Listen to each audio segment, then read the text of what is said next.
Hi guys, हम gate का ये वाला क्वेश्चन डिस्कस करेंगे PYQ। ओके, इसमें बोल रहा है 19F NMR spectrum of PCl2F3 आई का वैल्यू दिया है दोनों के लिए, फॉस्फोरस और फ्लोरीन का शोज। ठीक है, सबसे पहली बात आपको इसका स्ट्रक्चर बनाना आना चाहिए। ओके, बेंड्स रूल के हिसाब से। तो इसमें आपको केमिकल बॉन्डिंग का नॉलेज होना चाहिए। तो बनेगा तो देखिए TBP कौन सा क्या कहाँ होगा, आपको समझना चाहिए कि जो इलेक्ट्रोनेगेटिव वाले होते हैं ना वो एक्शियल पे होते हैं। ओके, ये आपको केमिकल बॉन्डिंग में आपने बेंड्स रूल पढ़ा होगा तो उसमें होता है। ओके, इलेक्ट्रोनेगेटिव तो वैसे आप समझ लीजिए कि एक्शियल में इलेक्ट्रोनेगेटिव को डालते हैं। ओके, अगर आप कंफ्यूज भी हो जाए तो ये ध्यान में रखना है। तो इलेक्ट्रोनेगेटिव को पहले एक्शियल में डाला, बचे इलेक्ट्रोनेगेटिव को यहाँ डाला, इसको Cl बनाया, इसको Cl बनाया। ओके, PCl2F3 हो गया। ओके, अब देखते हैं क्या कर सकते हैं। अब सबसे पहले हम लोग सोचेंगे कि कौन सा, क्योंकि देखिए किसका है, फॉस्फोरस का हो रहा है और ये फ्लोरीन एक्टिव है। तो ऑब्वियसली हमें क्या है, F19 NMR 19F NMR चाहिए। तो अलग अलग फ्लोरीन को आइडेंटिफाई करते हैं। तो यहाँ से प्लेन जाएगा ऐसे ऐसे ऐसे, ठीक है, मतलब ये ऐसे ऐसे बीच में से उस तरह ऐसे पास होगा। ओके, या इससे बेटर देखें ना कि जैसे ये देखिए, ये तो आपको पता है ना TBP है। ठीक है, ये ऐसे प्लेन पे है, ये और ये ट्रायंगुलर की तरफ प्लेन पे है। तो अगर सोचिए ऐसे इस प्लेन के थ्रू ऐसे हम पास कर देते हैं ना, समझ रहे हैं, ये वाला ऐसे इस तरह से। ओके, तो क्या होगा ना, ये वाला रिफ्लेक्ट करेगा, तो यानी ये दोनों सेम है। अगर ये है तो ये ए है, समझ रहे हैं ना। ये वाला एक प्लेन में होता है ना, इसको हम ऐसे ये करके दिखाते हैं आपको। ठीक है, ऐसे ऐसे पास कर रहे हैं ऐसे, तो ये बराबर, इसका एक अलग सिग्नल आएगा। बस अब स्प्लिटिंग देख लेते हैं। देखिए, तो सबसे पहले हम FA का देखते हैं। तो FA का देखिए इसके साथ होगा, ठीक है, और इसके साथ होगा FB के साथ।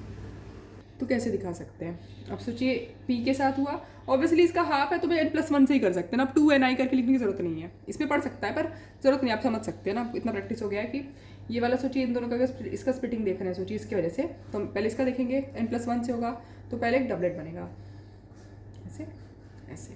ओके, डबलेट बना। अब देखिए बात आई कि एक और बार इसका स्प्लिटिंग होगा। ये तो दो लाइन सोचिए, इस तरह से सोचिए, दो लाइन बन गया डबलेट ना।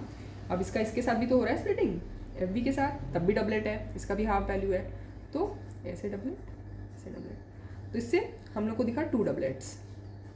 तो देखते हैं 2 डबलेट्स किस किस ऑप्शन में, 2 ट्रिपलेट्स 2 डबलेट्स 2 डबलेट 2 डबलेट। या तो ये ऑप्शन हो सकता है या तो ये हो सकता है, ठीक है, बाकी पे 1 डबलेट है।